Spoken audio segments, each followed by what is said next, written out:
Okay, so we're now going to create the ring finger. And basically, we're going to be using the same modeling methodology, or really the similar formula system that we use for the middle finger, but slightly do it in a different way, right? But you'll see that it's basically the same concept. It's just approaching each finger a little differently. So let's go ahead and click on tab to go into edit mode and make sure that your snapping is still back on, you're back on increment over here. So let's go ahead and hide the middle finger first. So go ahead and click on this face, shift key down this one, just do control plus sign and just keep hitting the plus sign until it selects to about here. Now again, you can select this finger in any way that you want to, like this. So just do H to hide it. Now if you do Alt H, of course it's going to come back, right? And just do H to hide it again. So what we want to do over here is actually click on this face and click on the period key in your numpad so it just zooms in on it. Now we're going to do Control R to add an edge loop over here. Left click and then right click over here. Click on the face select mode, click on this face, shift key down this one, and this one.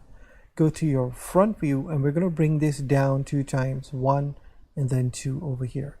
Then with your middle mouse button, just rotate over here, click on this face, shift key down, and this one. Okay, that's what I've selected. Go to your front view and now bring this down 1 nudge over here. So what we're going to do is click on these faces, add them to the selection.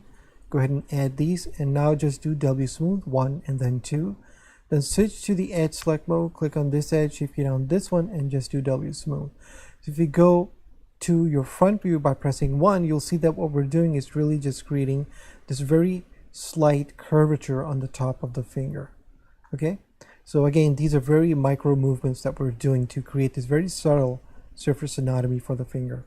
Go ahead and click on this edge, shift key down, and this one, go to your front view, take it to the right, 1, 2, and then 3. So this will just get it ready for the nail. Now with your middle mouse button, just rotate like this to the bottom of the finger.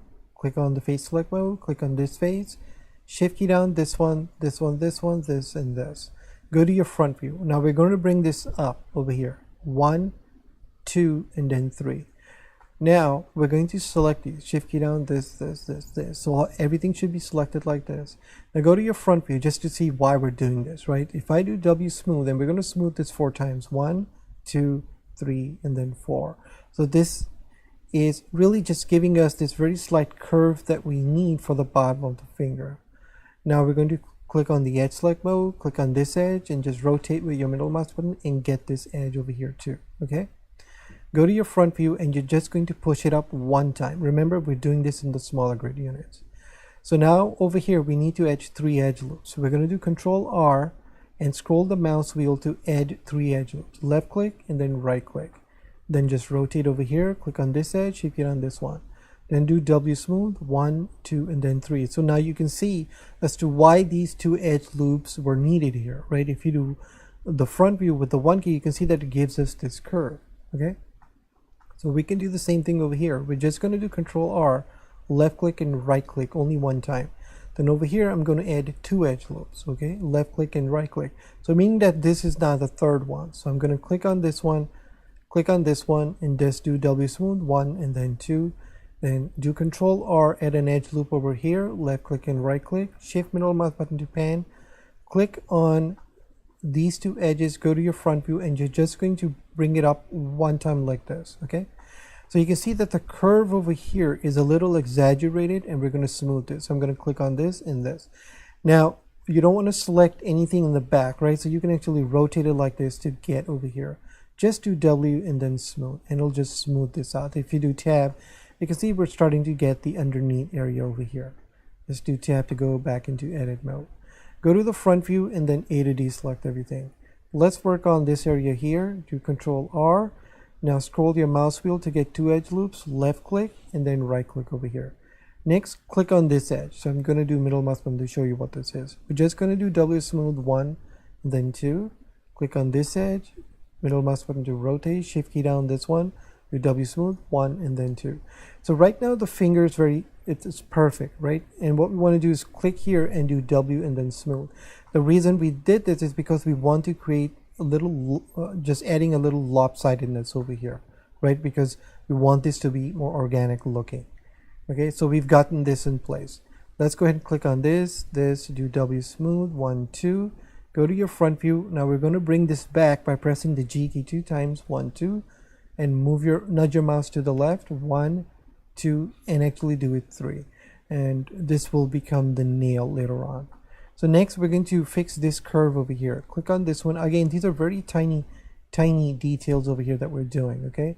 Click on this, go to the front view, push it down, do W and smooth. Do the same thing on this one. Click on these two edges, go to the front view, take it down, W, and then smooth. So this will just give us the curve that we are looking for. So next what we're going to do is actually go to the top view over here.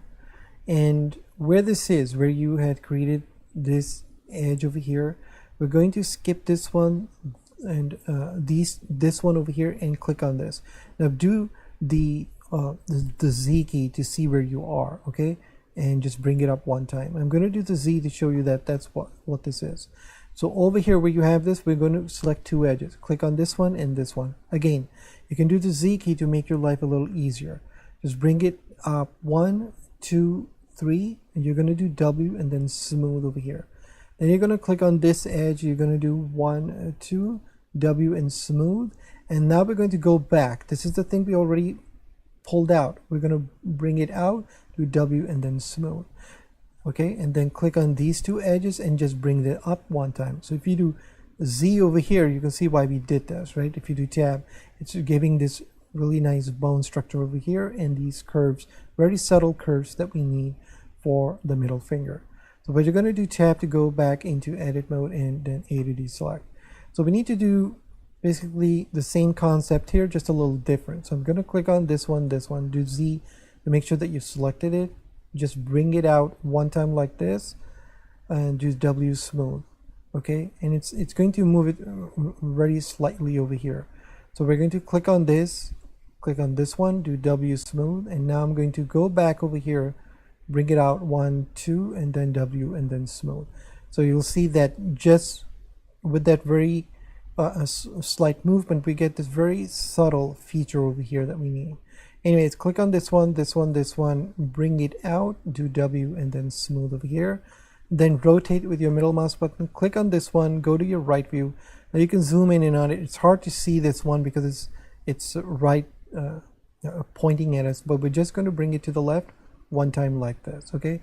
Now if you do tab, you'll see that what we've done is defined the ring finger over here, just the way we want it to.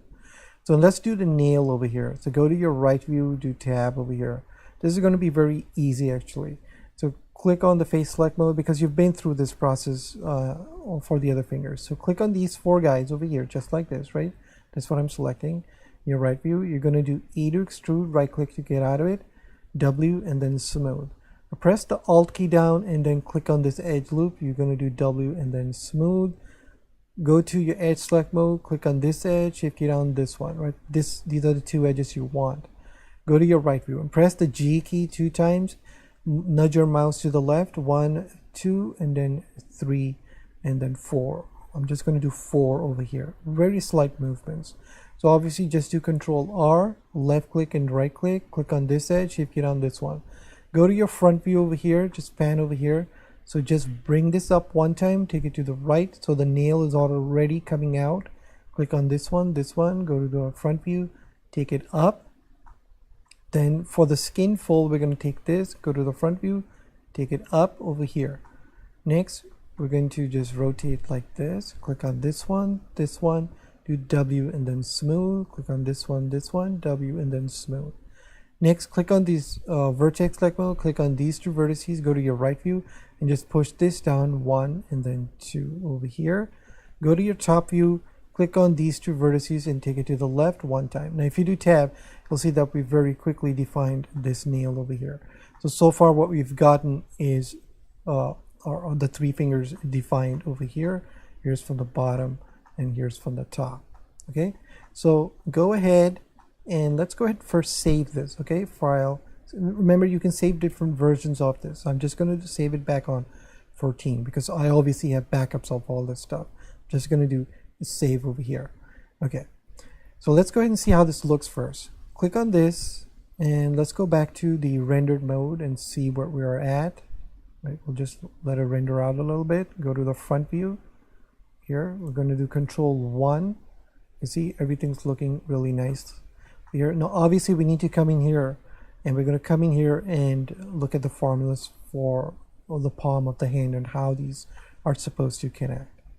Okay, now go ahead and switch back to the solid view over here. Let's go ahead and click on this layer over here so we only have this. So I'm going to show you something really important here, a feature in Blender, and it's a good thing to be familiar with it. Go ahead and click with this to open it back up. So I'm just going to expand this and just click my left mouse button and just scroll it down over here. So I already talked to you about how this display section works, right? So you should be familiar with this. You already know what the item is. You can rename your object right over here, figure. Okay, and you already know what the view is. We talked about this. Okay, so let's take a look at, let's take a look at the 3D cursor first. What is this thing? So if you left click over here, you'll see that what you get is this 3D cursor. Okay, I'm going to do tab first. Click on, just leave this, click on anything over here. Click on this vertex, press the period key to home in on it. And now do tab, all right? So you can rotate like this. Now notice when you click the 3D cursor, it's somewhere in space. If I do middle, right, see where it's going? It's going where I had selected this. So if you zoom out to see where is it even placing these, you can see that it's just placing it dependent on where you were looking at, somewhere, right? Now notice what happens if I click on the figure. Notice that the 3D cursor actually sticks to the actual face, right, on your 3D model. You can click this, you can see that it's sticking to this.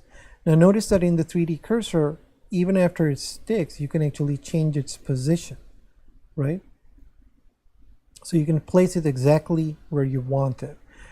And now if you do tab, and let's do alt and just click on this edge loop over here. We're going to do Shift S. This is going to bring up the snapping menu. So now do cursor to selected. So notice that it puts it right smack in the middle based on all the vertices that you've selected. So if you do Z, you can see that the 3D cursor is right smack in the middle. And again, you can come in here and actually move the 3D cursor in any way that you want. Okay, so that's a very useful thing to know about this. So I'm just going to do tab over here. Okay, now notice that when we did the period key to home in on it, we can rotate around the finger like this. Okay, now that you understand what this is, if you go under the view, you can see that we have several options over here. So let's look at lock to cursor. So if I click over here, and I'm just going to do lock to cursor. Okay, so what this is going to do is now let you rotate around the 3D cursor. So I can click over here. You can see that now it's rotating over here. Okay, so if we go over here, click over here, now it's rotating over there. So this is something that you will find very useful, right? So let's go ahead and zoom. Let's say over here, just click it and you'll see that it's now going to come over here. Okay, so notice how this is working. If I move it over here, it's zooming only over here. If I want to come over here, I can now zoom in over here, click this, and now it's always going to lock. So if you go under display, this is something we looked at, toggle quad view.